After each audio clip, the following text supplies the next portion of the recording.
Plastic നോട്ടുകൾ വരുന്നു. കടലാസ് നോട്ടുകൾ പിൻവലിക്കുമോ? വിശദമായി പരിശോധിക്കാം. നമസ്കാരം.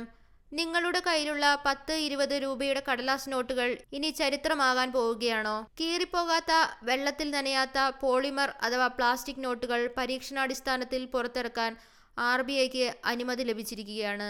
ആദ്യഘട്ടത്തിൽ ഏറ്റവും കൂടുതൽ കൈമാറ്റം ചെയ്യപ്പെടുന്ന 10 രൂപ, 20 രൂപ നോട്ടുകളിലാണ് ഈ പരീക്ഷണം. 10ന്റെയും 20ന്റെയും 100 കോടി വീതം നോട്ടുകളാണ് ആദ്യഘട്ടത്തിൽ അച്ചടിക്കുന്നത്.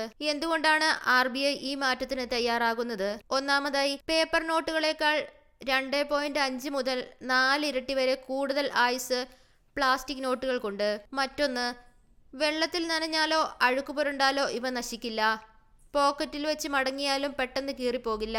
മൂന്നാമതായി, ട്രാൻസ്പെറന്റ് വിൻഡോകളും പ്രത്യേക ഹോളോഗ്രാമുകളും ഉൾപ്പെടുത്താൻ സാധിക്കുന്നതിനാൽ കള്ളനോട്ടുകൾ നിർമ്മിക്കുന്നത് പൂർണ്ണമായും തടയാം. തുടക്കത്തിൽ നിർമ്മാണ ചെലവ് കൂടുതലാണെങ്കിലും ദീർഘകാലം ഈട് നിൽക്കുന്നതിനാൽ ഇടയ്ക്കിടെ നോട്ട് അച്ചടിക്കുന്ന ഭീമമായ തുക സർക്കാരിന് ലാഭിക്കാം. പക്ഷെ ഒരു കാര്യം ഓർക്കുക, ഇതൊരു നോട്ട് നിരോധനമല്ല. നിലവിലുള്ള കടലാസ് നോട്ടുകൾ നിരോധിക്കില്ല. അവയ്ക്കൊപ്പം തന്നെയാണ് പ്ലാസ്റ്റിക് നോട്ടുകളും ഉപയോഗിക്കുക. 1988 ഓസ്ട്രേലിയ ആരംഭിച്ച ഈ സാങ്കേതികവിദ്യ ഇന്ന് UK, കാനഡ തുടങ്ങി 60-ലധികം രാജ്യങ്ങളിൽ വിജയകരമായി ഉപയോഗിക്കുന്നുണ്ട്.